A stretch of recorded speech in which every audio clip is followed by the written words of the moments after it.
likely have a few more folks join the presentation. But my name is Maggie Finnerty, and I just wanted to first of all thank all of you for taking time out of your snow day to join our webinar presentation. I am the new Executive Director of OEN, and we had been really looking forward to promoting our upcoming events and this presentation in particular in person, but Mother Nature had a change of plans. So I'm really grateful to our three speakers, who I'll introduce in a minute, for their interest and availability, and most importantly, their flexibility in actually letting this happen with lots and lots of changes due to weather and other issues. So thank you to them. We are joined today by three folks who have some really important information, most of which relates to Angel Oregon, but also information that's important even if you're not particularly interested in Angel Oregon. Our first speaker is Robin Wang, and he's the Executive Director of Albina Opportunities Corp., and he's going to talk to you about debt financing and a little bit about how that relates to equity. Our next speaker will be Meredith Fox, and she is an associate at White Summers Law Firm. She's a corporate lawyer who's been super supportive of OEN and its programs, so thank you for that, Meredith. And she is going to be talking mostly about what securities are all about, just kind of an overview on what it means to take equity and when somebody might be ready or interested in taking equity. And then finally, we have Hiram Moy, who is on the steering committee for Angel Oregon, who's going to walk folks through the GUST application. And for those of you who don't know, GUST is a program that allows you to apply to Angel Oregon. It's the same program we've used in the years past, but we thought it was important to do a little training on that because we always get lots and lots of questions, and hope that this will be helpful to you. Before we jump into the content and those speakers, I wanted to give you a very brief overview of Angel Oregon this year. Most of you know that historically, Angel Oregon provides an opportunity for the concept stage companies to sort of win a basket of goods and services, which will often include things like legal and accounting services, maybe some coaching, maybe some marketing assistance, all different kinds of goods that any early stage entrepreneur is going to need. We also have a later stage company category, which we call the early stage category. Those are for companies that are a bit more advanced, and those companies compete for a cash investment. So as Meredith and Robin will both likely touch on, an investment is actually an equity stake in the business. We do those through Angel Oregon in the form of a promissory note. It's a convertible note, and typically the amount ranges from $200,000 to $250,000 for those companies. So that's what we normally do, and all of that is happening again this year. What's new this year are two things. First of all, we are providing for the first time an opportunity to provide a limited number of revenue-based loans through Business Oregon. There's information about that. We're not going to talk about that loan program today, but it's a revenue-based loan, and the information is on our website. You should definitely take a look at that. That's part of why we're doing this presentation. We want folks to understand the implications of those loans. And then we also have some cash prizes for I think for the first time ever for Angel Oregon. Now, there's two caveats with the cash prizes. First of all, there's 3 cash awards. There are 2 $10,000 awards for 2 different concept stage companies. That's the earlier of the 2 stages. And there's one $15,000 cash award for the early stage company, which is the later stage company. The caveats to that are that we are having, this funding is coming through PDC, the Portland Development Commission. So it has to go to a company that is headquartered and based in Portland. So if you're a Bend company and you're interested, by all means apply to this organization, to Angel Oregon, but know that a Bend company or even a Beaverton company is not going to be eligible to win the cash prizes that the Portland Development Commission is providing. The other caveat to that is that we are having, that is for women and minority-owned businesses. So we will be emailing out information about what it means to meet that requirement. But basically, it's very similar to what the SBA defines as a women-owned or a minority-owned business. And we are not requiring certification. We just, just be honest with us, and that's that. So that's a bit of an overview of Angel Oregon. A couple of deadlines that are coming up. Next Thursday, the 19th, is our early bird deadline. If you apply and you're in the concept stage, so the earlier of the two stages, if you apply by the 19th, you should be guaranteed a spot at our Pitch Fest. Our Pitch Fest is February 11th. It takes the place of a pub talk, so it's in Northwest Portland at the Lucky Lab, and basically you'll get a minute to do a 1-minute pitch of your business. It's really fun. It requires, some work and presentation on your side, but it's a lot of fun. It's very helpful to that process. If you can't make your submission before then, there may still be room for you, but we'll see. The overall deadline is the 26th.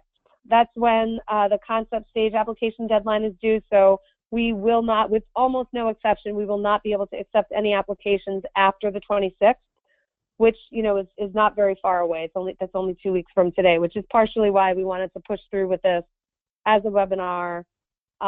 We would have much preferred to do this in person, but we thought it was important to get this information out there so you have time to digest it before putting your GUST application together. Couple of housekeeping items I would say is that we have a little chat box, which you will see on your screen on the bottom right. You should see a little bubble, and that chat box is where you can type questions. I will be monitoring that and will interrupt as appropriate our speakers to let them know that we've got a question that we should discuss before moving on. Everyone should be muted, so we won't be able to hear you. So please do use that chat box, and we will monitor and get your questions answered as we can. If anybody has any questions after the event, after this is over, please feel free to email us at info@oen.org. That's info@oen.org. And we are happy to answer questions and direct them to either the right speaker or to the right person related to Angel Oregon. So with that, I think we have just a couple of events that we should be, that I should remind you of. On February 2nd, Angel Oregon applicants can attend for free and mention the pitch, Angel Oregon applicants can attend our Pitch Perfect workshop on February 2nd, which includes some information on how to do a good pitch, which would help you prepare for that Pitch Fest, which is February 11th. I mentioned the Pitch Fest already, and in case anybody was planning on attending our pub talk that we had to very unfortunately cancel last night, please know that we are going to be rescheduling that pub talk. Keep an eye out for more information. And with that, I think I can turn it over to Robin, who can talk about debt versus equity.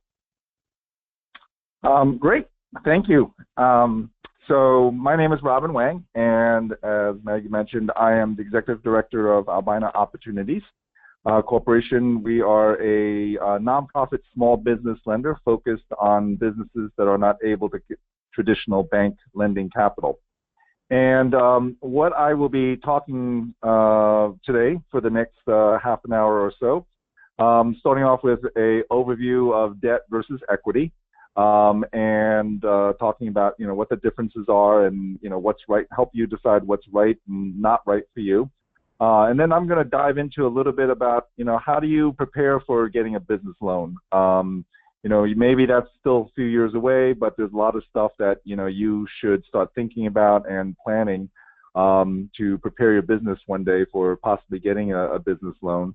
And then finally, talking a little bit about the loan application process, which is very kind of unique and different from applying for equity, and can be also a little bit intimidating at times. So we'll step through a little bit about the loan application process.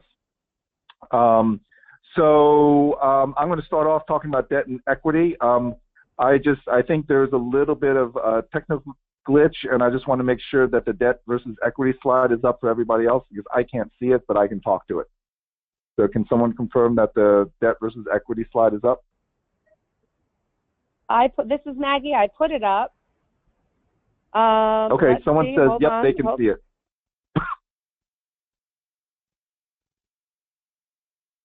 I am seeing other people say that they can't see it, so let's just give it another second. And now I switched screens to look at a different screen. So, and let me say, you guys, thanks for your patience here.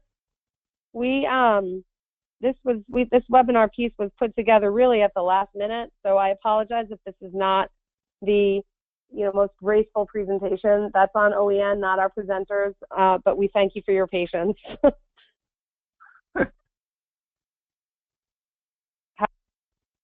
I cannot check to see, because I'm sharing my screen, I can't see if people can read it. Now. Okay. I'm going to make it. All right, I got a couple of people. Smaller. Okay, so Great. Yep, looks like people are seeing it. So we're not going to go back and forth between too many slides, so hopefully this will be stable.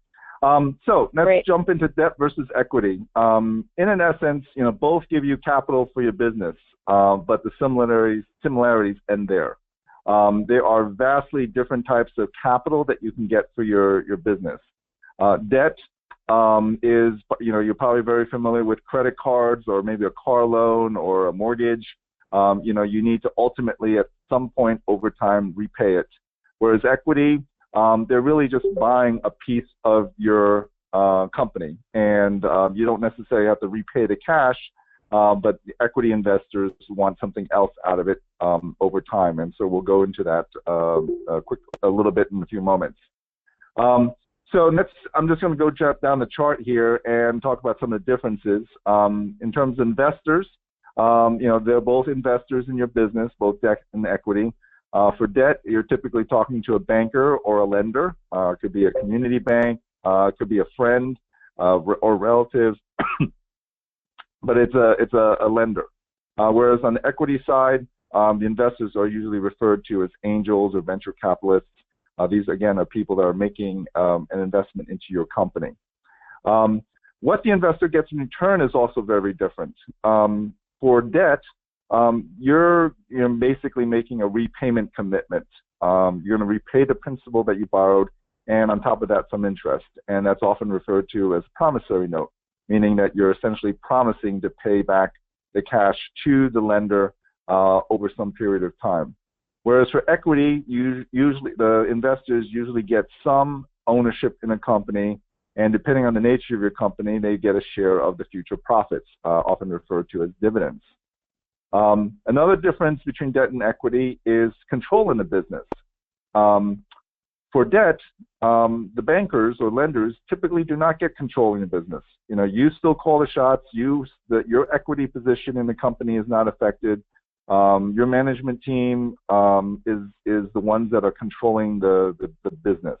Whereas equity, because they own a piece of your business after the investment, they will typically get a portion or some control in your business. And that really depends on the percent ownership that they have in the business. If they have, for example, a 10% ownership in the business, they're probably not going to get too much control. But if they have 50 or 60% of the business, then those investors will have control over your business and be able to direct the course of the business. And so to a lot of entrepreneurs, control is a big factor. If you have your vision, you have your idea of how you want to do it, and you're very, adamant about how you want to take your business, equity may not be the best option for you because, you're introducing other owners with other opinions into your business. Whereas with debt, they don't get any call unless there's a default, unless you can't repay the loan, in which case the lender will get access to some of the assets of your company, which I'll talk about in a few moments. There's another difference, investor exit strategy. That's a big thing among equity investors because the way they often make money in the business is the sale of the business. And so maybe they invest $10,000 today with the hopes of selling the business in a couple of years and getting $1 million back in return. Whereas for debt or a banker or a lender, they're excuse me, they're typically not looking for such huge returns on investment. They just want their money back. You lend a friend $10, you want that $10 back, and that's their exit strategy. When the loan is repaid, they're out of the business, and everybody's happy. Excuse me, I have a little cold here. Another difference is the goal. As I mentioned earlier, debt investors, they just want their principal back, their money back, and plus an interest, whereas the equity investor really wants to sell, one day to sell the business and earn money from the sale, or a share of the profits that may happen down the road. Impact of cash flow. When you borrow debt or borrow money, you typically have monthly payments that you have to make to return that capital and interest to the lender, and that could impact the cash flow of your business. Whereas equity, they're a little bit more patient that way. They're making an investment up front, knowing that the cash may not be coming back right away, but if and when you sell the business, that's when they're going to get their return back. So it has less impact on your day-to-day cash flow. Debt also usually requires collateral, some piece of asset that is used to back the loan in the case that you default or that you declare bankruptcy or cannot otherwise repay the loan. The collateral, in that instance, the lender will be able to garnish that excuse me, that asset and use that to help repay the loan that your business could not. Whereas equity, they're buying a share of the business. That's what they're getting. That's the asset they're getting, and if the business fails or goes bankrupt, they lose out because the shares are not really worth anything. Another difference is, what this capital is used for. And this is what I'm about to say is a very high-level description, but for debt capital, it's really running a business for the long haul. A business that has a proven revenue model, it's generating cash, generating positive cash flow, and that positive cash flow is the key part in the ability for your business to return the principal and pay back some interest. So it's a good tool for scaling your business or covering situations where you may have some cash shortfalls. Whereas equity is more of a one-time or staged investment over time, and it's really making money from selling the business at some point in the future. It's again a vastly different model for making investment into one's business. In the world of equity, the investors often come with access to mentors and advisors to help you grow and expand your business. Whereas debt, that's typically not the case. We at AOC actually do provide some mentors and advisors, but we are a nonprofit lender with a slightly different model. Whereas the big banks typically do not provide any mentors or advisors to help you out in your business. Moving on next to the decision process, for debt, there's a loan application that you fill out with a whole bunch of information. It goes to the bank, underwriting process, which is basically their way of evaluating the risk and the return on the loan, and they will determine the likelihood of whether you'll be able to repay the loan and then therefore make a decision on the loan. There are also a growing number of online lenders that are out there that you can, go online and apply. My only caution is that, be wary. Even though they can offer you 24, 48-hour decisions, some of that money is very expensive. I've heard effective interest rates upwards of 90 to 100% on those rates, whereas for a bank loan, you can get it for 44%, 5%, 6% interest. So be wary. Whereas on the equity side, it's all about kind of due diligence, and negotiating, how much percentage of the company is worth and the value of the equity that the investors are going to get back in return. And the time frame for that negotiation could be, anywhere from a couple days to a couple years. I mean, it's usually they try to limit it to a couple months, but it could take a very long time. Whereas for a typical bank application process, assuming you have all the information prepared and ready, you'll get a decision typically in 4 to 6 weeks. I mentioned some of the other stuff. So I guess let me just jump down to the last one here. What if you run out of cash? In a debt world, the loan defaults, the creditors or your lenders take control of the assets and collateral, and they will try to sell those assets and collateral to recoup or recover, whatever they couldn't get back from you. Whereas in the equity world, if you run out of cash or the business defaults, the shares essentially become $0 worth of value. The business closes, and the investors have no recourse. So I guess in the world of equity, there's really large potential upside, but they could lose everything. Whereas on the debt side, the upside is typically not as great. But from a lender's perspective, they typically do ask for some form of collateral to minimize their risk. And then, hey, Rob, let me conclude. Yeah. Go ahead. I have a question for you, but keep going. Okay, I'm just going to wrap this up here a little bit. Two other final points here is debt and equity are not exclusive of each other. You can get both debt and equity financing at different stages. So in your business, you might start with some equity financing to get the proof of concept and initial launch. And once you start generating some cash flow, then you might go to a bank and get debt financing to help provide working capital or to give you capital so that you can build some inventory. So there are definitely right places and right times for debt and equity financing, and it is often very common for a business to have both types of equity or both types of financing in the business. And then I guess the last thing I want to end with this is it really all boils down to what's important to you and what are your goals as a business owner. If this is a business that you want to hold on to and envision earning money from it, debt is probably more right for you because you maintain control over the business. Whereas if you're looking to sell your business in a few years and exit from the business, that's typically more of an equity model.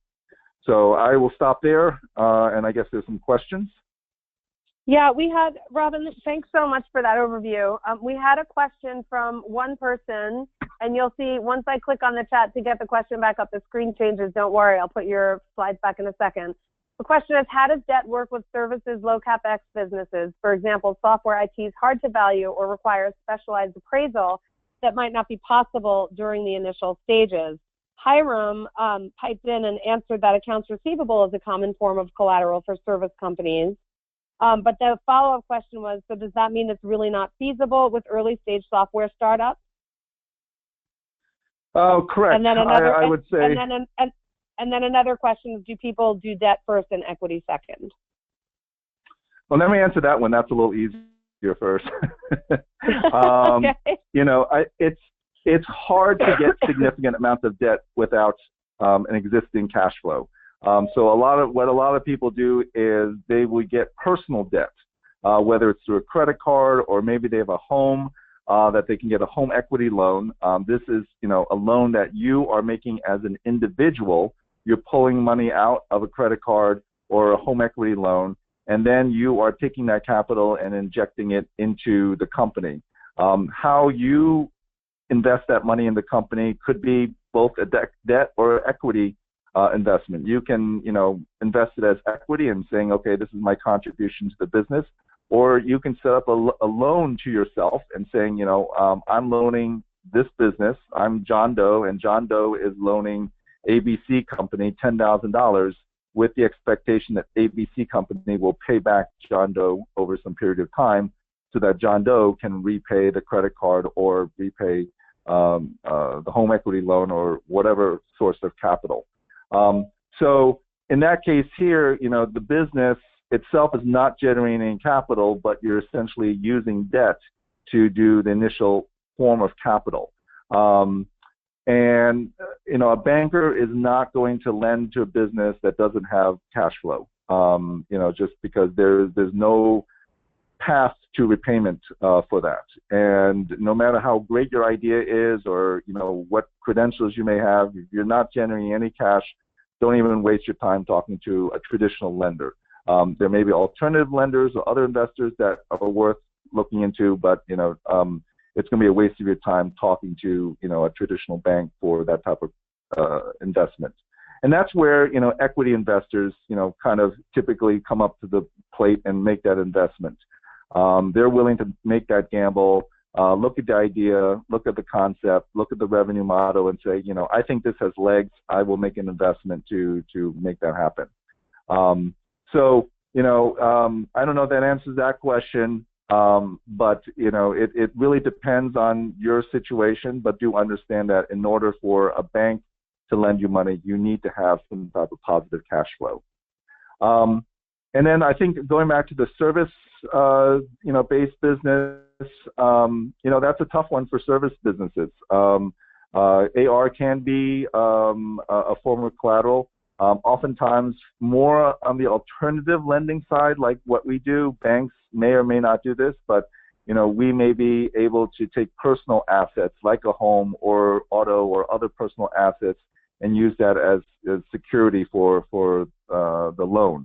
But service-based businesses, by definition, usually don't have that much assets in the business themselves, or at least sellable assets. You might have intellectual property, but I think of me as a banker. If your business goes default and I have this patent that can build widgets, that doesn't really mean anything to me. I can't do anything with that. I'm not in the business of building widgets, and I might not be able to sell that patent easily. So even though you may have a very valuable patent, or you have $1 million worth of inventory, a lender can't really do anything. If a lender can't do anything with it, can't sell it, or can't otherwise use it, it's going to be very difficult for them to justify that as collateral. Any other questions? None came through yet, so let's keep on going, right? All right. So I'm going to cut over now and talk more about loans and debt, and then Meredith later will be talking more on the equity side of things. So really, there's two sections here that I'm going to cover. One is how to prepare for a business loan, and then as you make a decision one day to prepare for to get a business loan. Then I'll also talk about what the loan application process is all about. So, going over to, how to prepare for a business loan, the real questions here that you want to ask yourself is it worth your time? How likely are you, to get approved? And how best can I prepare and increase the odds of getting a business loan? So the first question that you need to ask yourself is, define your options and identify your needs. There are, many different types of loans that are out there. They tend to fall into two flavors. One is a term loan, and the other one is a line of credit. A term loan, think about it as a car. You buy a car, you get a $20,000 loan to buy a car, and you make monthly payments over the course of 5 years to repay that loan. That's a term loan because there's a fixed term over 5 years, and then after 5 years, you've fully paid off your loan and you don't owe anybody else any more money. Those are very good for buying assets, buying real estate. A mortgage is essentially a term loan. If you're a restaurant and you need to build out a restaurant, and it needs some upfront investment to build out the restaurant, often referred to as tenant improvements, that's a term loan because you'll be paying the money back over the course of time. Whereas there's also a line of credit, and line of credit, think of it as essentially a credit card. You have some pool of money that's available to you, let's say $20,000, $100,000, whatever, and you don't need that money today, but let's say you get a big project and you need to start paying crew and some materials for this project, but the customer is not going to pay you until 30 days after the fact. But you still need to pay for the materials and your labor. So a line of credit comes into place because you can then draw the money from the line of credit and use it to pay your suppliers and use it to pay your payroll and then 30 days later, you get the money from your client to, repay your draw, bring your draw back down, your line of credit back down, and then you keep whatever, extra as profit. So those are the two main types of loans out there. Very different purposes, very different needs for those loans. It's not appropriate to get a term loan for something that should be a line of credit or vice versa, because it can get expensive right away. There's a question here, can you do a term loan and a line of credit at the same time? And that's yes. It really depends on the next question that I have is, what are you going to use the money for? And oftentimes you may need the money for both making a purchase as well as helping with your cash flow needs. So oftentimes when we make loans to our clients, it's a combination of both a term loan and a line of credit. Another thing that you should know is how much. The worst thing to say to a banker when they ask you, how much money do you need, is I'll take whatever you can get. Because that shows that you haven't done the math and you haven't really figured out what you need. So you really need to put together a budget, a shopping list, whatever you're looking to get financed, and put together a detailed plan of how much you really need and justify that need to a banker. Another question that you should ask yourself is how long? What's the term? Do you only need this for a year? Do you need this for 5 years? Maybe you need $100,000 in 1 year, but then another $200,000 in 3 years. That's legitimate, but you want to have a timeline for your capital. We talked about the use of funds. You need to know what you're using the funds for. Again, not just bankers are not going to lend you money just for any willy-nilly purpose. They're going to want you to explain what are you going to use this money for, and how are you going to repay that loan? You'll need to talk about collateral. What type of assets are you going to put up for collateral? If you're a young business, that's something that, and you don't have much assets that you can offer as collateral, that's something that you want to think about over the next, course of the next few years is, what can you do to build up some type of collateral base to be able to secure that loan? It could be AR, it could be inventory, it could even be cash. We have a client that uses the money from a trust fund that they can't really touch. They put in a CD, and that CD is the collateral for the loan.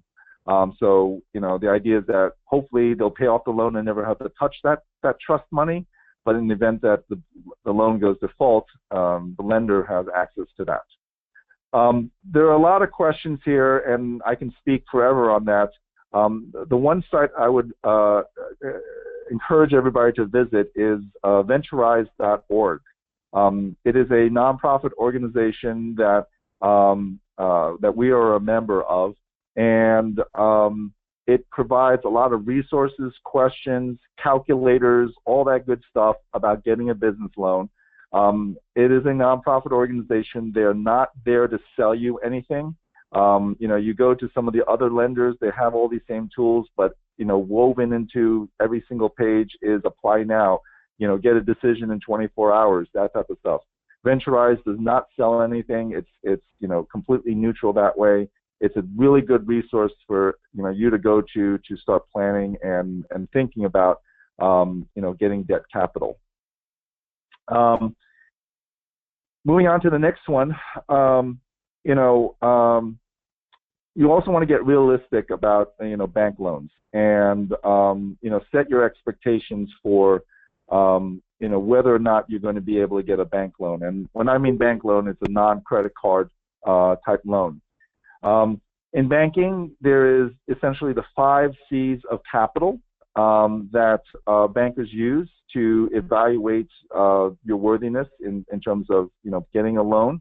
On the next slide that I have, I break down the 5 C's of capital, and I think we can send this out. I won't have time to cover all this type of stuff, but the 5 C capitals are basically your character credit. That's largely your credit score, and that's something that you need to be realistic about. If you're going to get a bank loan, know your credit score. If it is below 650-ish, you're going to have to put some work into, improving your credit score. And keep in mind also that every lender has different criteria. 650 is a general ballpark.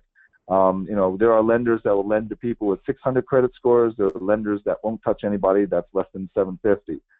So it does vary, but it is a key factor in whether or not you can get a business loan or not. Cash flow capacity is the ability of your ability to repay the loan. And the more cash flow that you have, the more likely you're going to get a loan from the bank.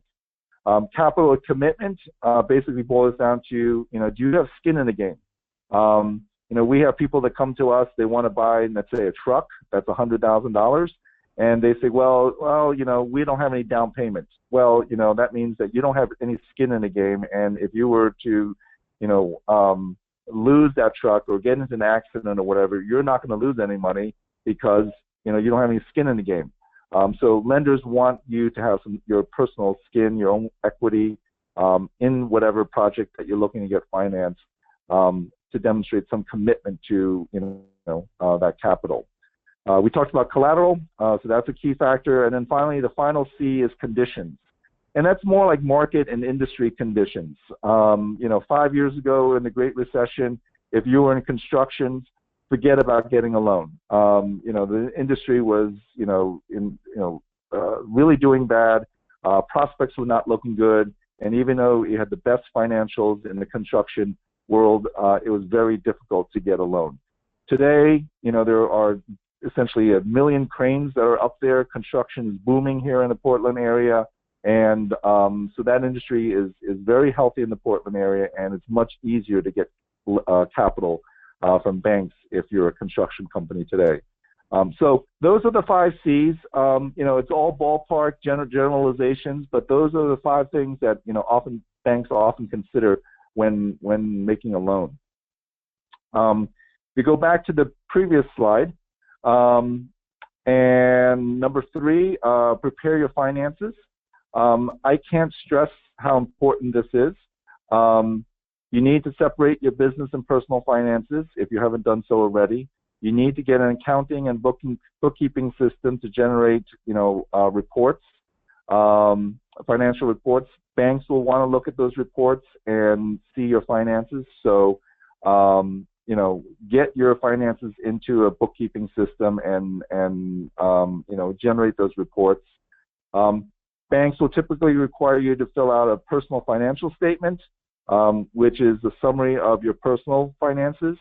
They'll typically want 2 years of financials, profit and loss, balance sheets, and tax returns of your business. And the implication in that is that banks are not going to lend to young businesses. They typically want 2 or 3 years of financials before they will make a loan to a business.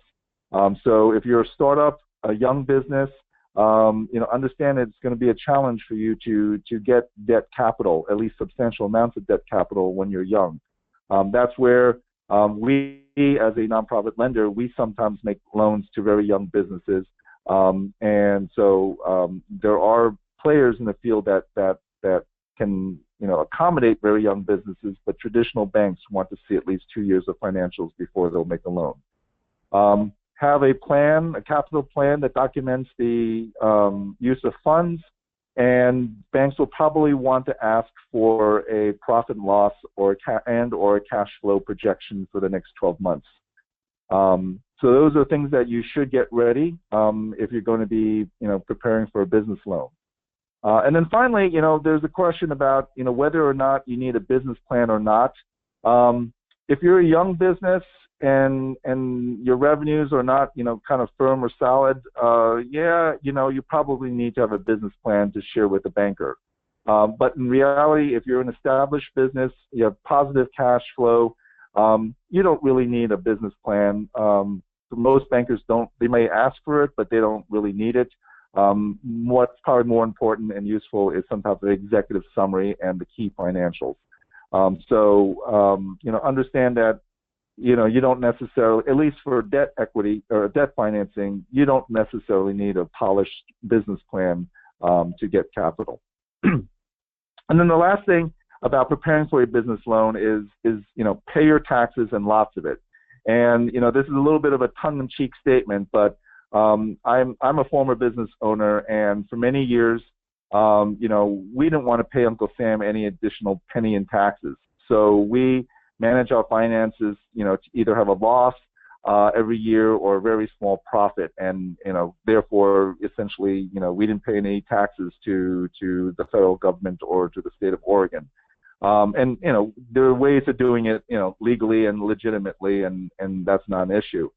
So we were happy for many years, but when it came time for us to look for some capital, we showed our tax returns to our banker, and the reason bankers want tax returns is because as a young business, you're typically not audited, and so a tax return is the best way of showing your finances, because if you're lying on your tax return, you could get penalized or even be sent to jail by the IRS. So it's kind of like a pseudo audit for bankers. And so when we presented our tax return to the banker, they said, we can't lend money to you because you've been losing money for the last 2 years. And we said, well, we've actually really generated a good amount of profit. We just paid ourselves or reinvested the funds into the business. But they said, no, it doesn't matter. You're showing a loss or very little profit, and we can't lend to you. So I guess the moral of that story is, if you're going to want a sizable, bank loan at some point in the future, you're going to have to pay the piper and pay their taxes to demonstrate that you are generating profits and sufficient enough to repay your loan. So I ran through that, but before I go into the last slide, any questions about how to prepare for a business loan? There's one question here, Robin, that says, can I do a term loan and a line of credit at the same time? Yes, I think that was asked last time, but yes, you can do that at the same time. Okay, sorry. The other was debt and equity, debt first and equity second, but anyway. Yep. Okay, yep. All right, so I just got a few more minutes here, and I'm just going to cut over to the last slide here, and that's applying for a business loan. And really kind of talk quickly through this is, first shop around, understand that every bank, every lender has different criteria. I know a banker or a lender that all they focus on are dentists. They have a perfect loan product for dentists, and if you're not a dentist, they're not going to talk to you. So the point of that is every lender has their loan packages that are designed for different businesses and different needs. So shop around. If you get turned down by one bank, you might be bankable or get a loan from another bank. So definitely shop around and make sure that you're comfortable with who you're talking to. The second thing is getting a business loan is actually a very kind of intrusive process. They ask a lot of questions, a lot of private questions. When I applied for business loans a few years back, they were asking me a lot of questions about my wife's income and her financials. And I said, well, she's not even involved with the bank or the business. Why you need all this information? And they need to paint a picture of my overall financial health and situation to determine their likelihood of getting repaid. And so they ask a lot of private and confidential information. And if you're not ready for it, you're going to be a little bit, kind of scared or not willing to share that information. And that's totally fine. But understand that they're there to ask those questions to see if they can get their money back. So understand that that's why they're asking those questions, and you may not be comfortable with it, but if they're going to ask those questions anyhow. So just get used to it if you want to get a bank loan. And then again, I apologize, we're just running out of time here, but just quickly, the typical process for a bank loan. Again, if you have all your information lined up and ready to go, it's typically 4 to 6 weeks.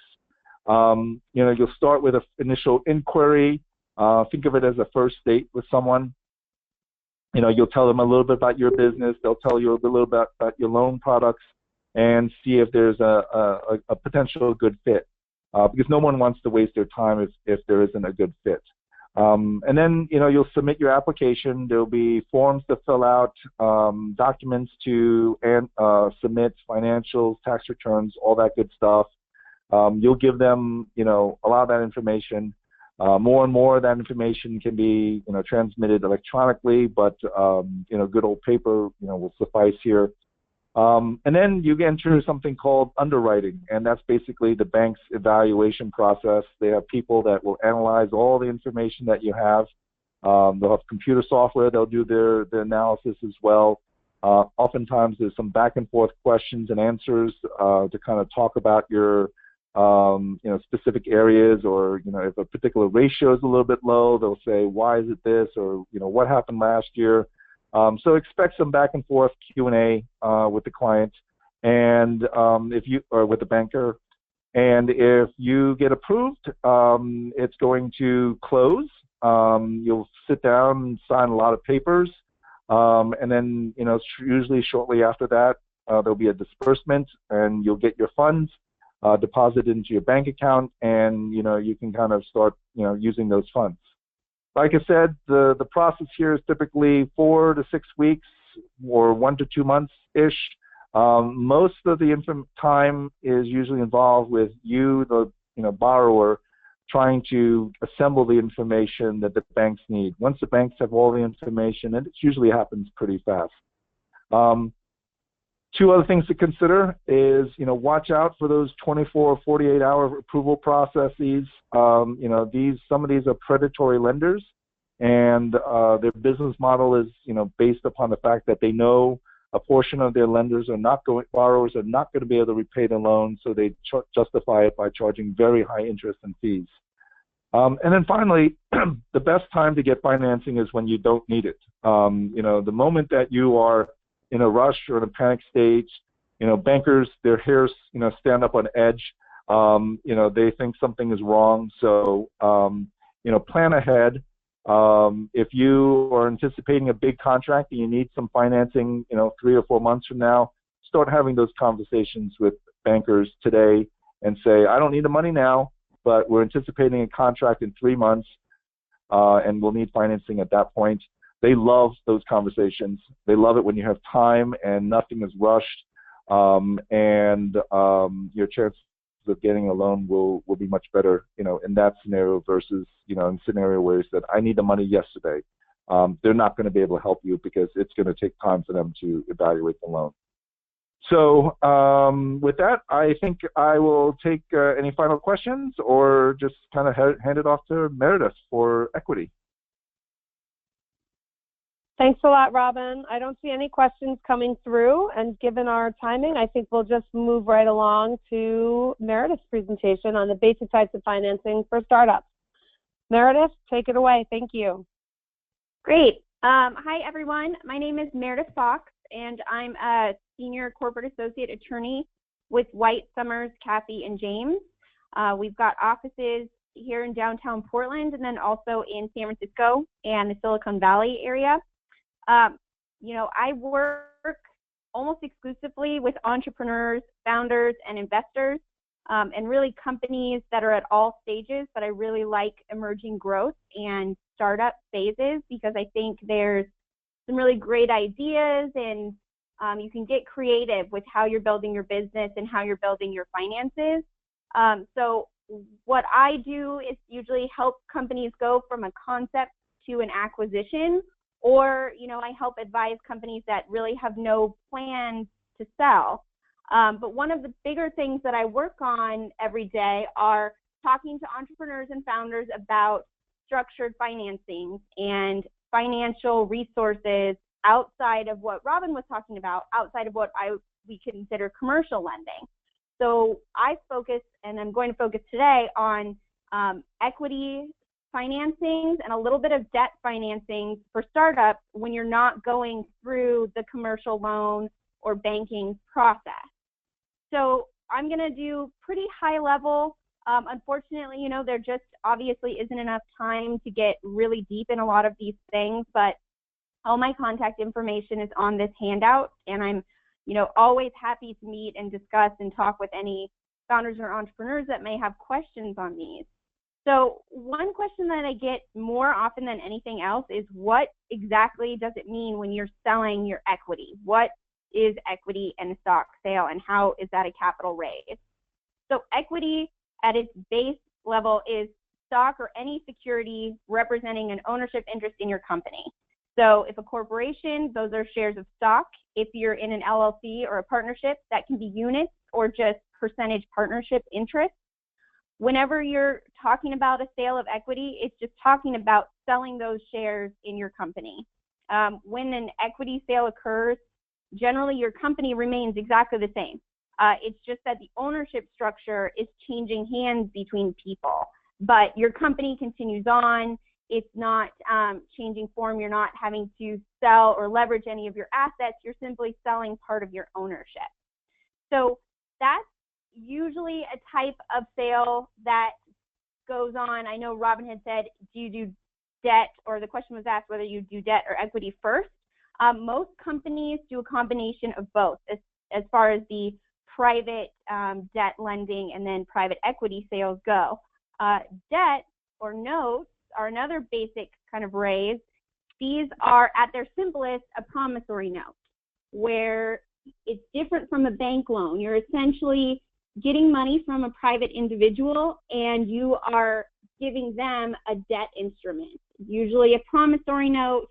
The paperwork is very simple. You still do have to go through a diligence process usually, but they're much more informal than any type of loan you would be entering into with a commercial institution. So while you still do want to keep in mind everything that Robin has been saying about what you should be doing with your company to make sure it looks healthy for funding, you're going through less of a process because the lender is just generally an individual at this stage. Now, there are also another type of debt or note raise of capital that are hybrids, and these are very, very common, especially at the beginning stages of a startup.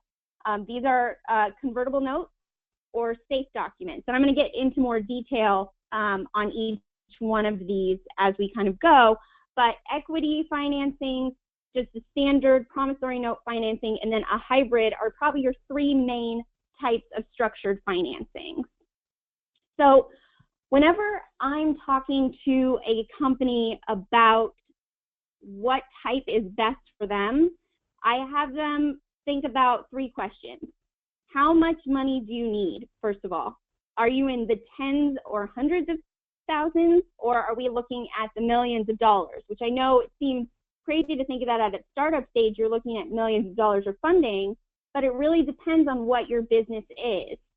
Sometimes you need to do a lot of research and development. That is very costly. You need to onboard employees. That will be very costly in the first year or two, and you need more money than maybe a different type of startup. So you really want to come up with how much money you're going to be needing.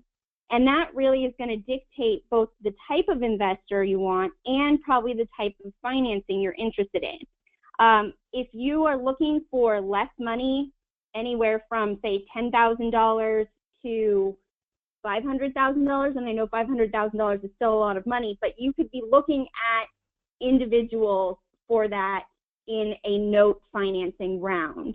That's kind of a typical threshold of you're going to many different people, they're all going to be coming in on notes, and you're not necessarily right away going to be selling the equity of your company. Now, if you're needing more than that, and that could be, that sometimes the companies that are right away starting up, they need more, or maybe you're 6 months to a year in and you're realizing you need almost $1 million or more, then you're going to be talking more to venture capitalists and angel funds who are going to be more interested in an equity financing than they would be in, say, a note round or just a debt financing. So as you're coming up with how much money is needed, you should also be thinking, do you need short-term financing and long-term financing? I find that most companies need both. That in the short term, maybe they want to put together just a $50,000 because they need to get their materials from a manufacturer, and then they need to do that in order to really get their operations going. Or maybe they want to have a long-term source of income or of funding where they have a large amount of money that they bring in out of financing, but they plan on using it over 2 to 3 years.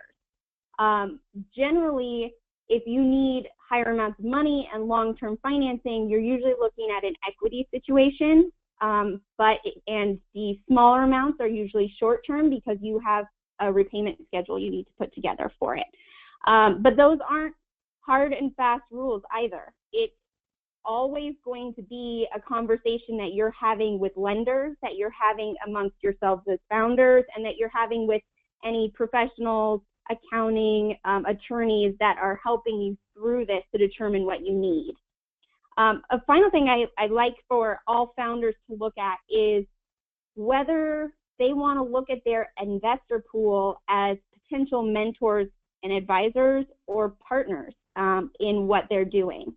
If you're looking for money and investment, but you don't want to bring anybody else on as a shareholder or an investor, that you're needing money in the short term and you want it to be a bit more informal of a relationship where it's just a debtor and a lender relationship, you'd really want to be looking more at a debt financing.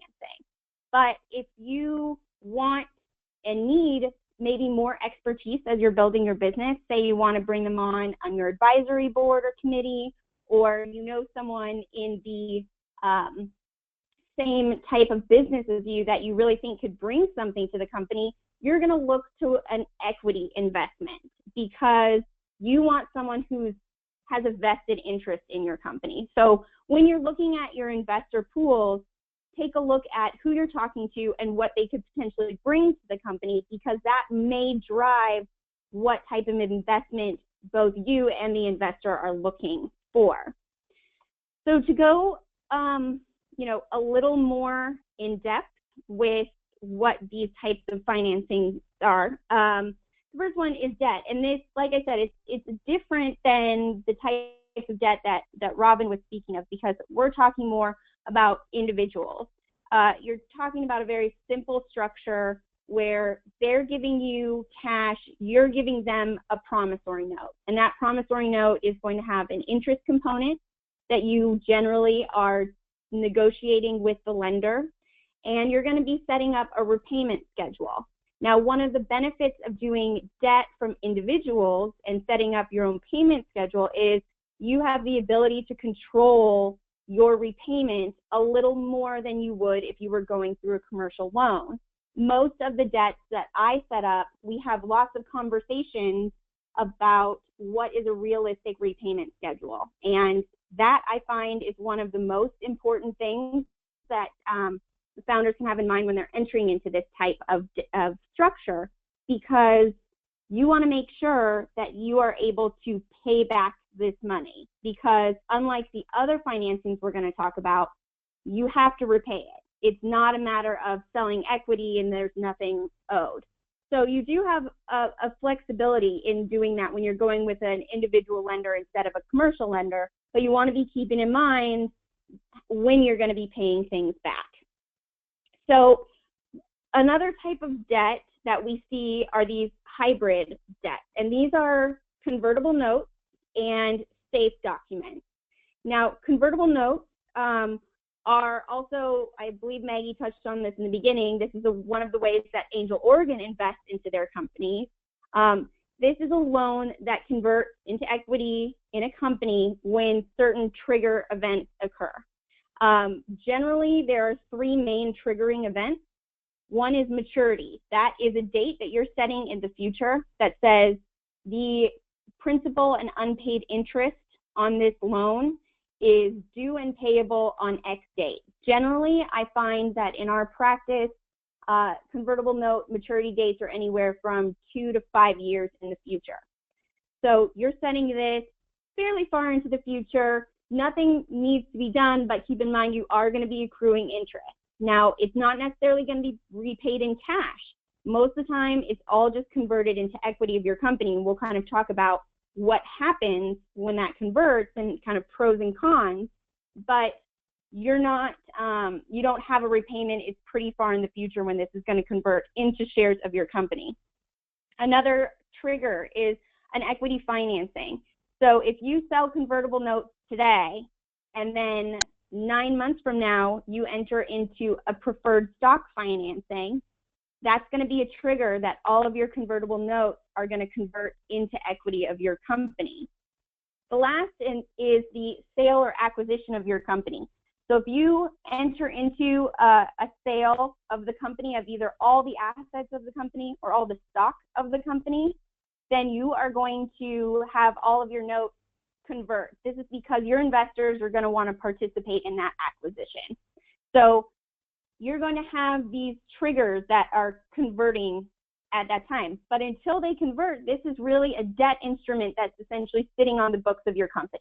You need to be aware that it's there. You're going to want to be disclosing it to any other investors or to any commercial banking that you may use, or your accountants, just so you have an idea that it's out there, but it's in the future and it is not necessarily going to be repaid back in cash.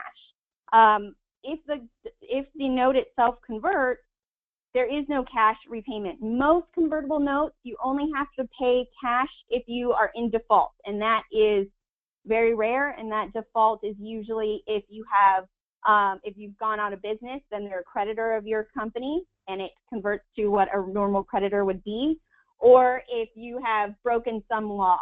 But all of this is kind of in the negotiated terms between the company and the lender. You're also going to have terms like interest and a set conversion price or conversion discount. These are basically the terms that set out how it's going to convert and at what value of your company it will convert. So if you have a $100,000 convertible note and it says we're going to have, you know, it will at this date automatically convert at a valuation of $10 million of your company, then those calculations are built into it. So you really don't have to worry about what's going to happen. You'll already know, except for the interest component, how much of that of your company you're essentially giving up at the day that you sell that convertible note. Now, a simpler version of this, which is gaining popularity, especially from startups coming out of Silicon Valley, is the SAFE, and that's a simple agreement for future equity.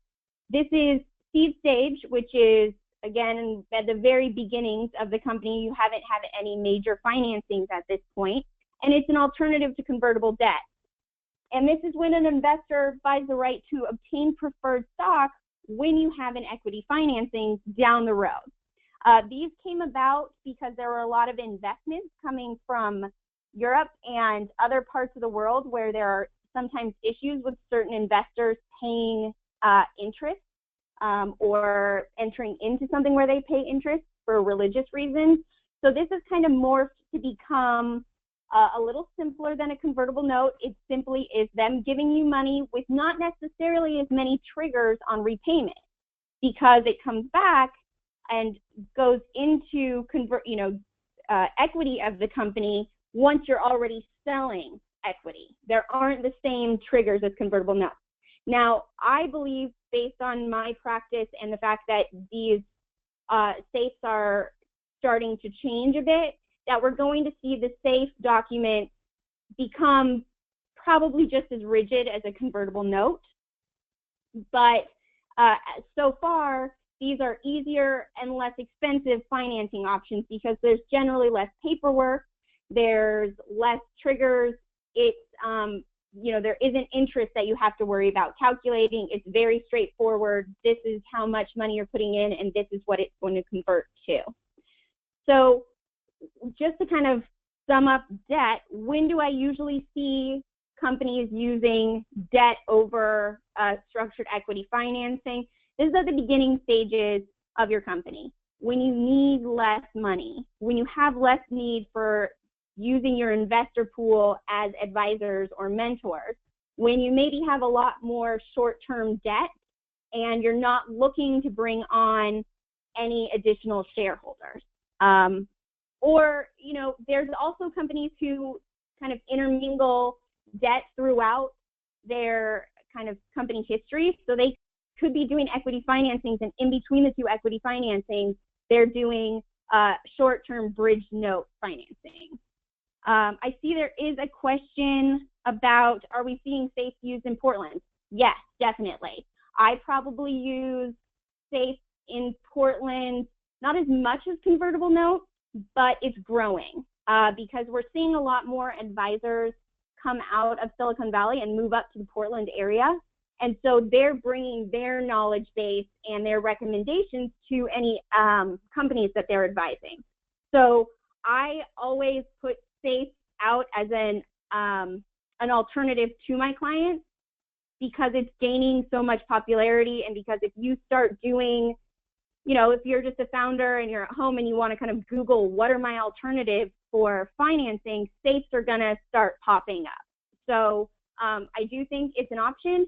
The issue is there's not as many investors that are interested in a SAFE over a convertible note because it doesn't have that interest component that they're getting essentially more return on their investment. So hopefully that answered your question on SAFEs in Portland. So kind of transitioning over to the bigger equity financing. What you see in an equity financing is a preferred stock financing. That's what it's usually called. It can be called a Series Seed, a Series A, a Series B, and it kind of goes all the way down the alphabet. Preferred stock is a class of stock that provides for rights and privileges and preferences to your preferred stock investors. It's superior to common stock. So common stock is just exactly what it sounds like. It's the most common securities owned by your company. Public companies, they only have common stock. Private companies have common stock and preferred stock, but founders, employees, and advisors of the companies, they are generally all having common stock because they're the first ones coming in and there's no reason to have any preferred stock. Investors also don't like necessarily seeing a company that's giving their founders common stock because the idea is you should be paying more money as an investor to get these rights and privileges. So generally, the first right that you're definitely going to see given to every single investor at a minimum is called a liquidation preference. And what that means is if your company is sold, then, excuse me, then the preferred stockholders are paid back before the common stockholders see any money. It's essentially a way that an investor can almost guarantee, so long as the company is sold at a good price, to get their money back. You know, there's also a lot of other rights and privileges that are usually given to investors. I'm going to just touch on a few of these because I could spend all day talking about just this topic and what you could be giving up in order to bring on this investment. Usually a board seat for your lead investor, so the person who puts in the most money wants to see that this company is going the right direction and wants to have some control over that. So they're going to want a board seat. They're going to want to approve material transactions. Now those mean extremely high level transactions, not necessarily anything day to day, but something that maybe changes the course of the business or has to do with the sales of assets. They're going to want pro rata rights so that if the company decides it wants to sell other types of stock, the preferred investors can essentially say, okay, I get to participate. I want to be able to participate in that as well so that they aren't diluted. And then there's other rights, right of first offer, co-sale rights. These are all kind of restrictions that are placed on other shareholders so that if someone wants to sell their shares, these preferred stockholders can essentially require that they approve it or require that they also get to sell their stock.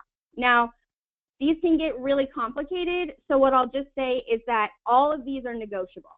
These are the standard rights and privileges that if you enter into an equity share, like an equity financing, be prepared that these are going to be on the table, but it's all about negotiating and determining what's the best fit for your company. You know, unlike the convertible notes and the SAFE financing, the equity financing is a sale of your stock right away. So I find that founders and entrepreneurs and anyone who maybe this is their first time that they're starting their own business, that is the hardest thing for them to realize, is that they're going to give up some of the control of their company right away. With a convertible note, you're not giving up any ownership of your company unless and until that note converts, or until that safe document converts. So that, again, is just sitting out there as something that will happen, but the sale is they give you the money and you're giving them the shares immediately. So you have to realize there's going to be some give and take. And again, this kind of harkens back to what I said earlier, that you're looking at what amounts of money you're needing, and at an equity financing, you're usually bringing in a lot of money, and that's the trade-off. These people don't just want to make a small percentage of interest and just go in with a note. They want to own part of the company, and they want to be able to participate in the success of the company, and they want to do that as shareholders.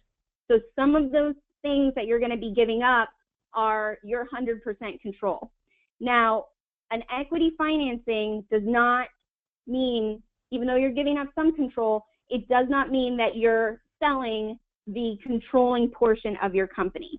Most equity financings, I find, end up being for no more than about 28% of the company. And that's if that's a lot of cash that's coming in. So it's all going to depend on the valuation of your company and how much you're going to be selling your stock for. And that is something that is kind of negotiating. I know there was a question earlier about how do you determine the valuation. There's definitely the way that you can go where you have a third-party valuator come in, and they are usually anywhere from, in Portland area, depending on your timeline, $1,500 to $5,000 to do a full valuation of your company. But most private equity financing are a valuation that's done between the company and the lead investor, and that lead investor usually has a good idea of how to value a company. So if you're a software as a service company, you're probably going to a VC or an angel that understands what those companies are worth, how to value that type of company, and what it means when they're buying from a portion of that company. If you are in, say, a services company, it's going to be the same thing. Usually VCs and angels are targeting companies that they understand and know how to deal with. So they may, so the valuation and the amount that you're selling is a negotiation. It's not it's usually a conversation between the investor and the company. It's often investor driven, but you're not going to be bringing on this investor unless you absolutely have to. That's taking away all your control of your company. So keep that in mind. Preferred stock financings are much more involved than a convertible note or SAFE or a standard individual debt financing. Generally, they take anywhere from 30 to 120 days, depending on how complicated the investment is going to be, and it can cost you $30,000 to $50,000 or more in fees. Now, keep in mind, this is coming off the top of the amounts that are being invested in the company, so it's not like you have to put that money out first. Everyone who's going to be involved in assisting you in an equity financing, which includes attorneys, any evaluators you may have, any inside or outside finance specialists and accountants, it's money that is coming off the top. So keep that in mind when you're doing your ask and figuring out how much money you think you need in an equity financing, because you're going to have significant fees related to it just because it's complicated. There's a full diligence review of all the internal workings of your company. There's going to be lots of back and forth and negotiating with any investors, because the company side is going to want what's best for the company, and the investor side is going to want what's best for the investors. But then you also have all of the securities laws that you have to follow. So you have to make sure that you're following all the rules regarding disclosures. You have to make sure you're making proper filings with the SEC, and you have to make sure that you have all your federal and state filings done as well. So those are all things to consider when you're putting together this list of and asking yourself, how much money do I need and where should that money be coming from? What types of sources? So when do I think companies need to use equity financing? When you need more money and more expertise. You should always be thinking, again, of those questions that I was talking about before. How much money do you need? If you're just going to individuals and you say, oh, I need $2 million, they're going to say, what? I can't afford to give you $2 million. I can afford to give you $10,000. But if you need $2 million to be successful, I'm not putting in my $10,000 because it's not going to help you. So think about how much money is needed and think about what type of expertise. Because again, these VCs and angels, they're going to have a vested interest in making sure you succeed. They are going to now be your shareholders. Their goal is to turn their investment into 2, 3, 10 times what they put into it because they want to be a participating shareholder. So they're going to be easily tapped for advisor positions, for board positions, possibly for some consulting work. Most VCs and angels expect that they are going to have not only a shareholder relationship with the company, but also an assisting relationship with the company, a consulting relationship with the company. So think about the pool of people you're talking to, and if you can, every time you're talking to a lender, think about listen to what they're saying and think about whether they would be someone that you would want to work with in the long term, because if they're coming in as an equity investor, you're going to be giving them those rights and privileges that is going to help steer where your company is going. So if you're someone who you don't need a lot of money right now and you are fiercely protective of your company at this point and you think you can go it on your own, you're probably going to go with a smaller debt financing. But I would strongly tell you that everyone should consider when they're talking to all their lenders about whether or not they should be moving into an equity finance if they could get more money and if they could tap those resources to help build their company. So I'm going to go over some pros and cons of these types. I've already been hitting them, and I've only got a couple minutes left, so I want to make sure we get everything covered. Debt, we were talking about it. You get to postpone your repayment. You get to postpone your dilution of the founders and any other shareholders you have. You are able to, with an individual debt, this is different than the commercial lending, you have a bit more flexibility in what you want to do and when you want to repay. But you do have to repay it. And you might not be able to tap those lenders to participate in your company. So remember, are you viewing your investor as a cash resource or a source of guidance? Because if it's just cash and you don't need a lot, that might be the way to go. With equity, you don't have to repay them. They have already received their payment. They got their shares. So you don't have to worry about this debt sitting out there on your books that at some point they're going to be converting. You also have a resource for these investors that have interest in seeing your company succeed. They usually targeted you, or you targeted them because you fit something that they were looking for. So use those resources. But again, you're giving away those rights and privileges regarding how your company is run, and you're getting diluted immediately. So if you own 70 or 100% of your company, you need $2 million, you negotiate that you have enough valuation that is 25% of your company, you no longer have that 25%, and you're going to be beholden to some of those shareholders. So just keep all of these options in mind when you're thinking about those 3 questions that I had. How much do you need? When do you need it? Short-term or long-term? And how do you want to look at your investor pool? Cash resources, or do you want to look at it as an advisor resource as well? So just from my experience, these are kind of quick investor expectations when you're entering into a financing. This includes a debt financing because you need to really still look at these individuals as lenders of your company. So they want to, you still want to show them a strong, clean, formal company that you've got clean internal documents. The thing that costs the most when you're entering into any type of financing is when you have to do what we call corporate cleanup, which is when I have to come in and I see that for the last 3 years, you were giving stock to your employees, but you never did any of the paperwork for it, or you never had your board approve these things. And so I have to go back and we have to get these things cleaned up. That's not going to keep you from getting this money from your investors, but the cleaner your corporate internal records are, the better. Because I've got to do, as we talked about, the diligence review.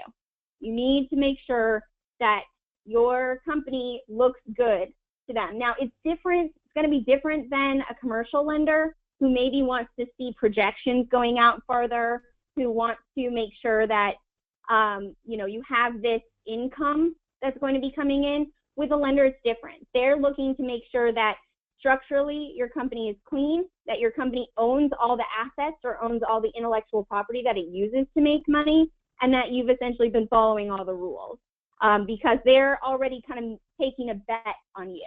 But they of course want to make sure that you are going to have a successful future, but really it's what you've done in your past and what you're currently doing that's really important. Not always important is how you're going to use the invested funds. Keep that in mind whenever you're speaking to an investor, but you don't have to have a set in stone, this is what, this is how every dollar is going to be spent.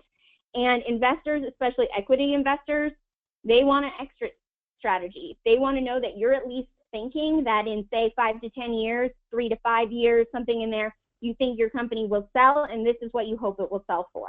And of course, you need to have some material that'll back that up, but having an exit strategy is very important, especially if you're bringing in big money, because they want to know how they're going to put their initial investment into a 2, 3, 5, 10 time return.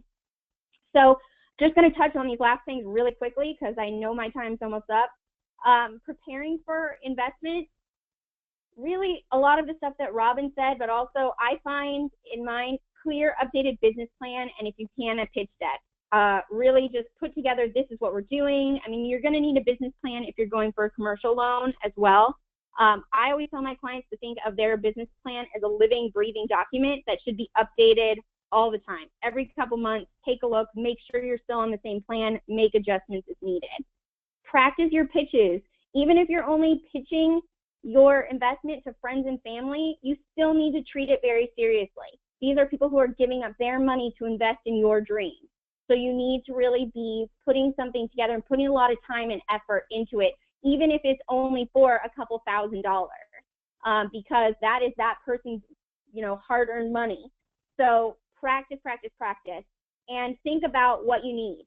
Tailor your pitch to determine your needs and to each type of person.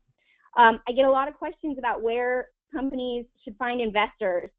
Local associations with like OEN and Angel Oregon are great resources for both investors and mentors, because there's a reason that all of us are part of OEN.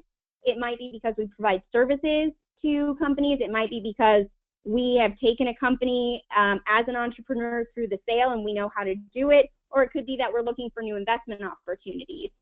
There's a lot of incubators in Portland that are very specific to different types of companies. They often have funding available as well, so take a look at those, and it's very specific.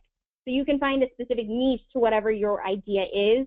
And mentorship programs, look for them. They're very easy to find. Portland is really trying very hard to make sure that there are lots of mentor programs for entrepreneurs, because they're trying to drive this startup culture here. So you really need to take an advantage of the area that you're in. There's investors looking for all types of structures. They're looking for debt. They're looking for equity structures. Be open-minded, but there's a lot of opportunity. And, I know that this was a super brief discussion, and I'm happy to go much more in depth at another time, but hopefully this gave you an idea of what types of structured financings there are that are outside of commercial lending, and specifically equity financing. So, my contact information is available. I always love talking to new entrepreneurs. So hopefully this was informative for everybody. And I'll thank you so much, Meredith. Yeah, this is Maggie. Thank you so much. We really appreciate all of that thought that you put into this. So next up is Gus, and Hiram Moy is going to provide an overview of the GUST application process. And just to remind everybody, GUST is important right now because it's the tool we use to gather the applications for the Angel Oregon process. And just as a reminder, you can be applying for, even if you're just interested in a loan, a revenue-based loan, you can, and not equity, you can still apply through the GUST section and just make sure you check the box that says you want that loan. You know, of course, there'll be other ways to designate whether you want to do the early stage or the concept stage session. So I want to let Megan know. Megan, I cannot seem to see when I do these slides like this, I'm not going to be able to manage the chat because I can't see it. So I'm hoping you can pipe up with the questions and chat for Hiram in case he misses them. So anyway, Hiram, take it away. And thank you for being here, Hiram. Good evening, everyone. I have 30 minutes. I'm keeping you away from your family and your dinner or your happy hour beverages, so I'll try to stay on track. Just a brief introduction. My name is Hiram Moy. I'm a volunteer for Angel Oregon. I am on the steering committee. As a reminder, OEN is a not-for-profit, and thank you, everyone, Megan, Maggie, Robin, and Meredith, for putting this program together, because I will tell you, coming from 10 years in finance, it's not easy to understand the landscape of debt and equity and when is the right time to use which, and what are my obligations to each capital provider, and how does that work, you know, in terms of legal documentation, et cetera, et cetera. So great content. As I was kind of listening to everyone, one thing struck me, which is every single company we know of today at one point was a startup. And it all starts here on GUST. GUST is a platform where you're communicating at a very high level. This is your sales pitch to potential investors. GUST is a national platform that many angel groups uses, and it primarily has two constituents, entrepreneurs like yourselves and possible angel investors. This is where you put in your company information for potential investors to understand what you're trying to accomplish. So let's start with the slide right here in front of me, and I apologize, there is a delay in when the slides are changed, so if you don't see the slide I'm referencing, just be patient. So right here, what you need to do in GUST is apply. And it's probably easier if you go through the link through Angel Oregon to find exactly where you're supposed to be at on GUST. And then you need to sign up, create a profile for yourself. And number two is create your company profile. This is your uploading information about your company and your business idea. And then third is when you hit the button and apply to Angel Oregon. Next slide, please.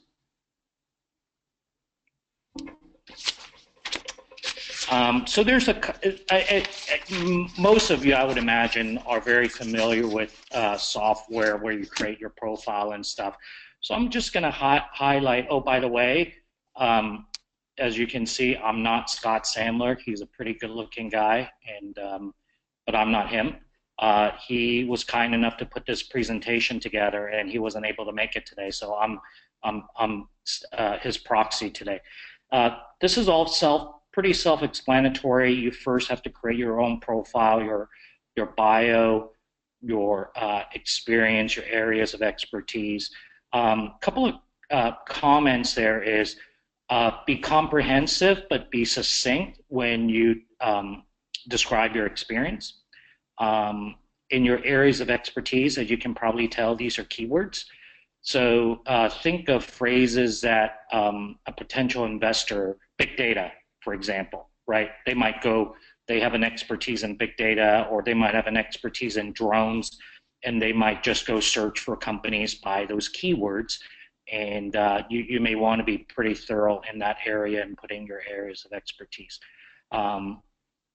So you're setting up a profile for yourself. Then you move over to number 2, creating your company profile. The tricky part is that, and this is true for a lot of areas in Gus, the add or minus button does not show up until you hover in a general area.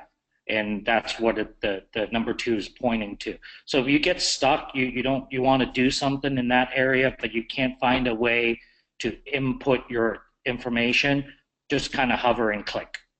And if you have any problems, the best course of action is click on the help button on the lower right-hand corner. That goes to Gus, and they're pretty good in responding to you by text. I will pause now if there are any questions. If not, we can go to the next slide. Hiram, there were a couple of questions about early stage. I don't know if you can see them on the right of my screen. What type of businesses have won and done well in Angel Oregon, tech, manufacturing, et cetera. Also, someone's planning to participate in the early stage company. Can we provide details on what's close to proof of concept means? Is it design prototype or working MVP? We sent the link to Angel Oregon to answer some of these questions, but I'm thinking that it might make sense, because I know how easy it is to get into super detail like this. I'm thinking it might make sense for you to run through your slides, and then at the end, we can talk about some of these more personal, specific to my company questions. Does that sound like a good approach? Absolutely, and I think that's more of a collaboration from others who may have different opinions as well. So yes, absolutely. Let's handle those at the end. Okay, and just so everyone knows, we're happy to continue the conversation after this program is over. If you don't feel like you had your question answered, please email info@oen.org and just put Angel Oregon question in your subject line, and we will have your question answered.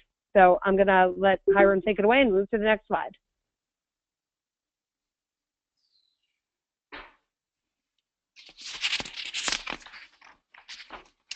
Great. So you should have clicked button number 2 up top from the prior slide, and here is where it takes you to. And this is where you add the information of your company name, your one-line pitch, location. The location may be critical at the end that we'll talk about, which is some of the prizes that are available, and you have to be a Portland-based company. Incorporation type, all these are drop downs. So you're going to see C Corp, S Corp, LLC, LLP, B Corp, et cetera, et cetera. So all these are drop down. So choose the best that you can. Typically, or I should say specifically with Angel Oregon, the instrument in which we invest into the company is usually a note. That may have some flexibility, whether you can be an LLC or not, and later turn into a C Corp. But once you get angel venture capital, generally speaking, your company would need to be not an LLC. It needs to be a C Corp. Jumping over to the next page, a little bit of quirkiness with the Gus software is that if you wanted to delete your company because there's so much has changed, or you had an older company that you used to apply last year and you just want to get rid of it, it's kind of clunky how to find a button to do that. So you got to go to where it says Scott, the entrepreneur, right? So that's your own profile. You have to go to your account setting, and then the left-hand side would pop up, Manage Companies. You got to click on that. And then you can see a button that says delete a company from last year. So just a little bit of quirkiness, but again, if you struggle with some technical difficulties, probably the easiest thing to do is get on the chat box with Gus, and they can probably walk you through it. Next page. Uploading images. It's good to upload an image. The video part, towards a center bottom of the page. It's not necessary, but if you have done anything like a Kickstarter or something like that, when you have a video, that would be a great place to input it. In terms of judging, that's not going to be required, but keep in mind though, investors are probably going to look at a lot of businesses. So if your video does a good job articulating what your business is and why you're uniquely positioned to execute on that business plan, you may consider doing a video. Next page, please. Teams and advisors. This is probably more definitional than anything. Your team are people who are going to be building your products with you or your service with you. They're the ones who may not be on payroll today because everyone's working their full-time job and building their dream company on weekends and part-time. Those are your teammates, and you should add those right here where you see the little button, the arrow scrolling, hovering, and you want to add that by clicking those buttons, and you can add individuals. You want to list the relevant experience on why they're credible, if they're a PhD or they have worked in the restaurant industry and your company is a restaurant for 20 years, et cetera, et cetera. Your advisors are not required, I don't think, but it certainly demonstrates your foresight into what kind of expertise you personally and or your team do not have. So I would highly encourage that. And one plug there is that, you know, OEN is a great place to find people with an expertise that you don't currently have on your team. So for example, one company I got to meet, had the pleasure of meeting last year, two of the founders were PhDs, and they just have never done manufacturing before, and they had never handled sales before. So they were able to meet advisors through OEN with those disciplines. So that's the advisors area. I will pause here for a second if there are any questions. If not, we can go to the next slide. Okay, now the arrow is hovering different topics: overview, pitch deck, executive summary, financial.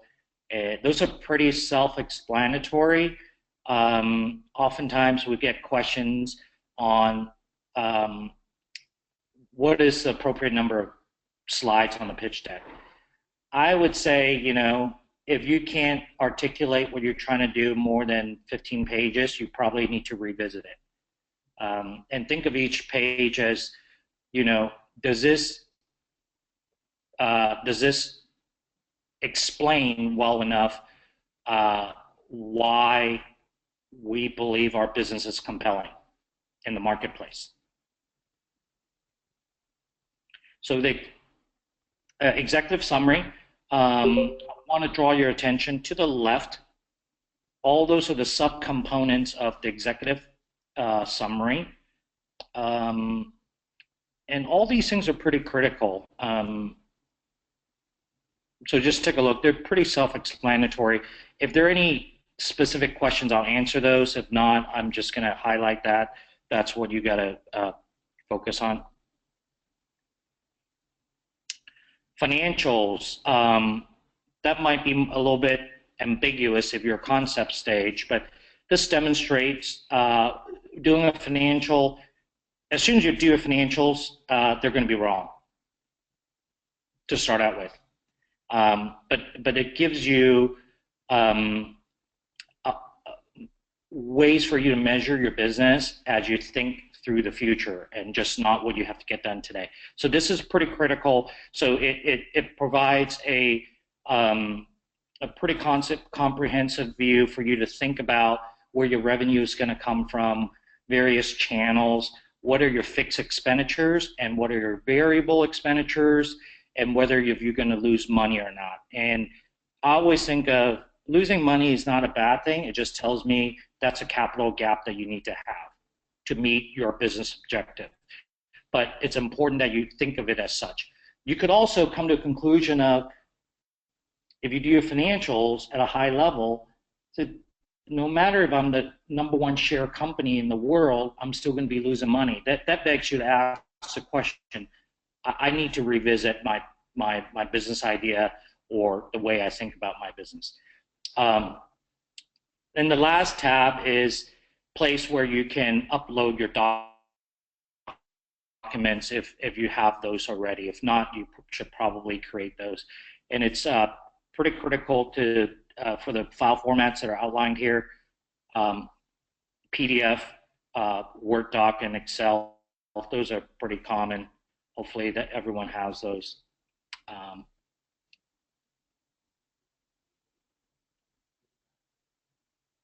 So the two stages this year is concept, and there's a definition that, below, and then there's an early stage category, and the definitions are below.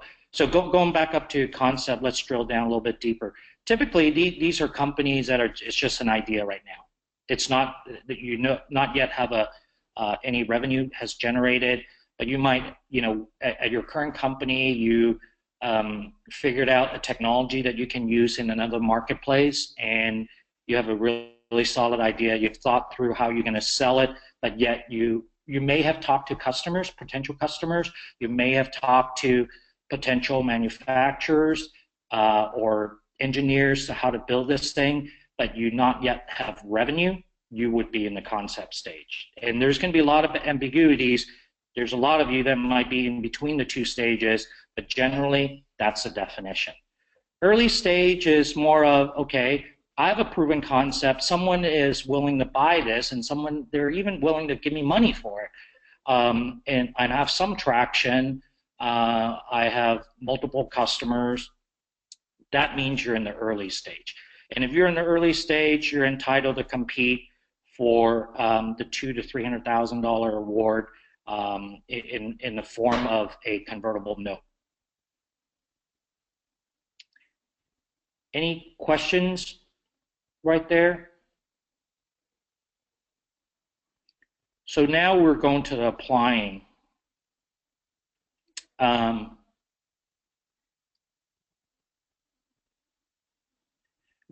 Maggie, can you help me out a little bit? I think there would, last time we went through this, there's some preferences we identified on how to apply. Could you, maybe this kind of touches on some of the other bells and whistles that you have to select in terms of the prizes or debt or equity?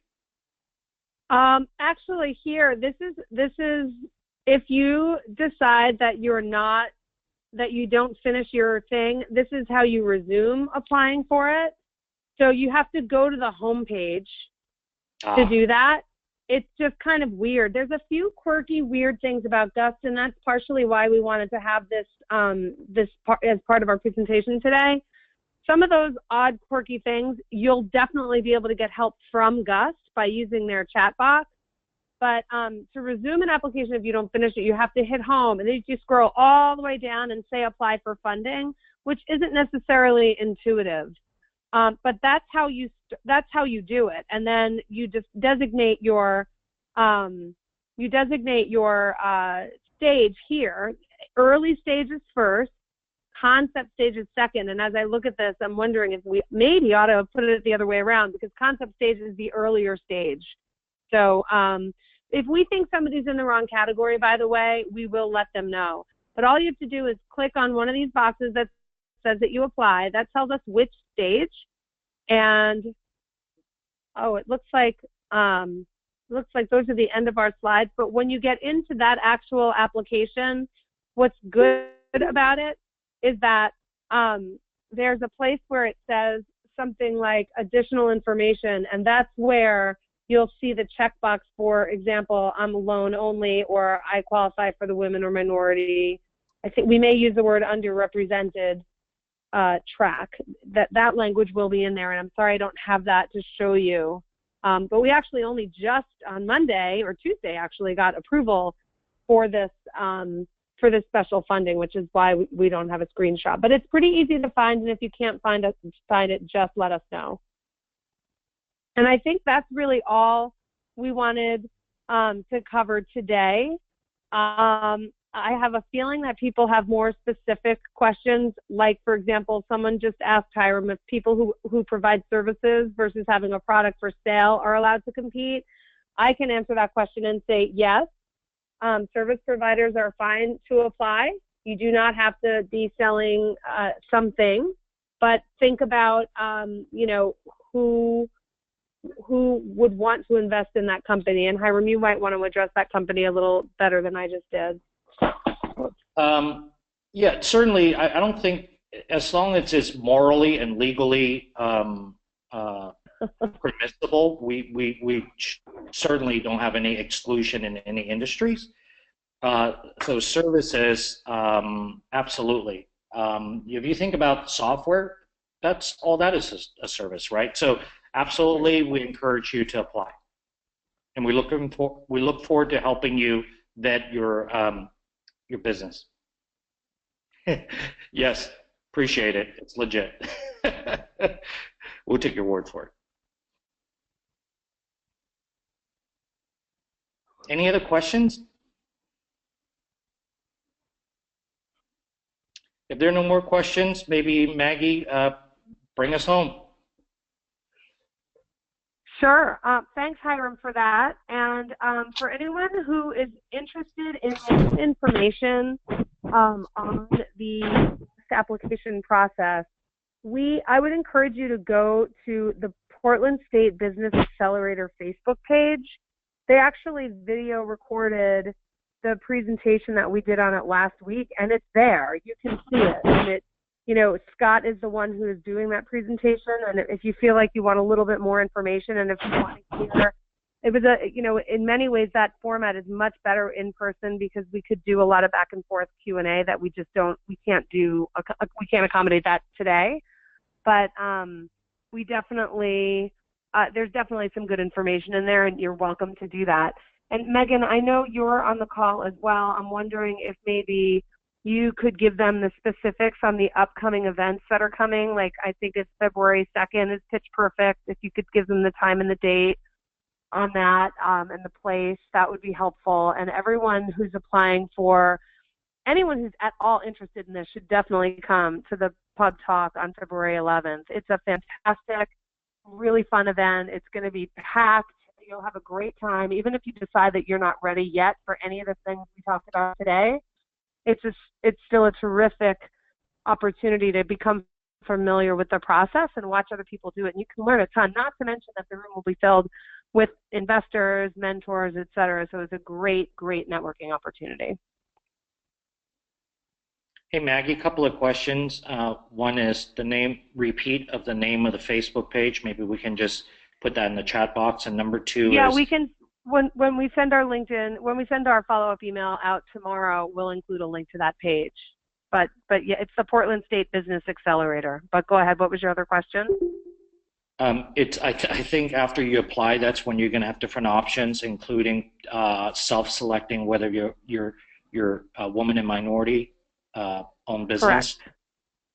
And that's Correct. also, and what's the other thing? What are the other option boxes that's going to show up on after the only other option box is the loan only box, which basically says, I'm not interested in equity, I only want to be considered for a loan.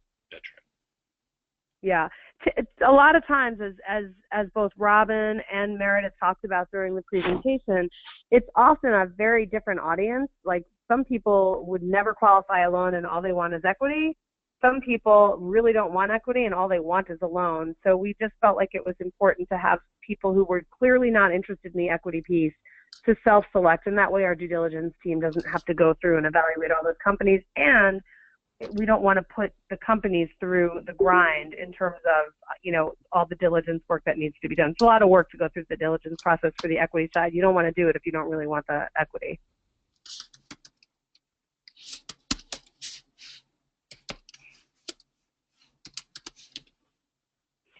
Megan, are you there, and are you able to give them the info on the Pitch Perfect event?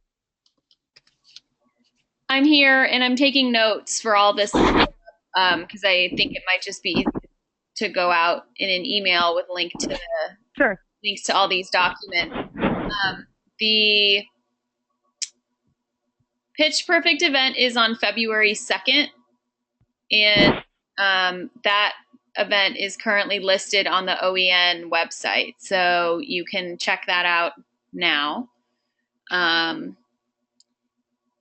But yeah, I think the easiest way to do it is just to get all of this in one email and send it out to folks. Yep.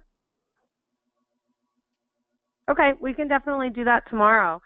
I'm not able to see the screen for some reason anymore, so I can't tell if any other questions came in through chat. Have there been any other questions that come through? Let's see. Yeah, for one question is, for concept stage, should we specify the ask? I think that's in terms of dollars. So this is how it works.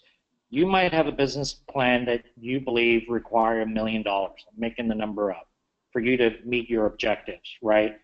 And that's perfectly fine. It's what you think you need to get your business to where it needs to be. The Angel Oregon, the investment, the convertible note, it's going to be somewhere in the between $200,000 to $300,000, depending on our investor recruitment. What that means is the remainder of the difference between $1 million and $200,000 to $300,000, you probably still need that, and you probably need to seek other capital sources. And you possibly could meet other angel investors through OEN as you're pitching. And also, just to clarify, there could be multiple winners here. If someone goes through, for example, I'll use the concept stage first. If we're talking about concept stage, the Angel Oregon due diligence team will pick the winner of the concept stage. They will pick one winner. If that winner is not a women or minority company, it doesn't matter. It just means that company wins the package of goods and services, which is what they were supposed to win. There's a separate committee who will do due diligence alongside the regular due diligence team, who will be evaluating the top companies that check the box that say we are a woman or minority or underrepresented business.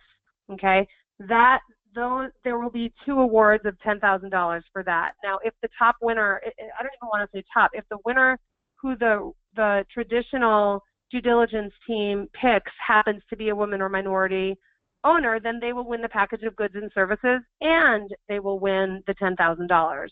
I am not making any promises, but I'm hoping to be able to provide all of our winners with some form of goods and services, but I don't have them committed yet. So, but that's the goal. Ideally, either 2 or 3 people would also get, companies rather, would also get those goods and services. And the same thing applies on the early stage. If the early stage overall winner who wins the $200,000 to $300,000 investment happens to be a woman or minority-owned business, they will also get the $15,000 prize. If they do not happen to be a woman or minority-owned business, the due diligence team, which will again be working alongside the traditional due diligence team, will award that to whomever they want. And one other thing that came up at the last session where we talked a bit about this is there really only ever one winner? And typically there's only one winner of the investment. What's important to know, though, is that you're getting tremendous exposure by this process. So even if you don't win, there is an opportunity for what's called a sidecar investment, where an investor sees you, likes you, and says, I would love to invest in you, but this is what I would need to see before you do it. Or I would like to invest in you, and I don't care that I'm going to invest in you anyway. I can't promise you that that would happen, but that is certainly something that's happened in the past, and it's not unheard of. But more than anything else, the feedback that you will get will help your company become a much stronger company and help you become a much stronger presenter just by going through this process. And one thing we didn't mention, I think, is that everyone who goes through the process at either stage is going to get some form of feedback. The farther you make it in the process, the more feedback you're going to get. But even people who get cut in the first round will be told why. maybe it's because you didn't include financials and you needed to include financials. That would be not a great reason to get cut. I mean, we would love for you to include everything that you needed to include so that you can stay in it as long as you can. But you will definitely get feedback about, why you are advancing, what you need to do better, or why you didn't advance and why you didn't win. So I hope that's helpful.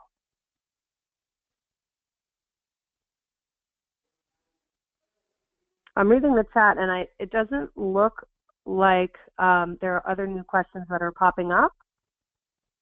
So with that, I think we will sign off, and you should keep a lookout for an email from us tomorrow that will have some links, links to our events, links to the Portland State Business Accelerator program from last week in case you want to watch that.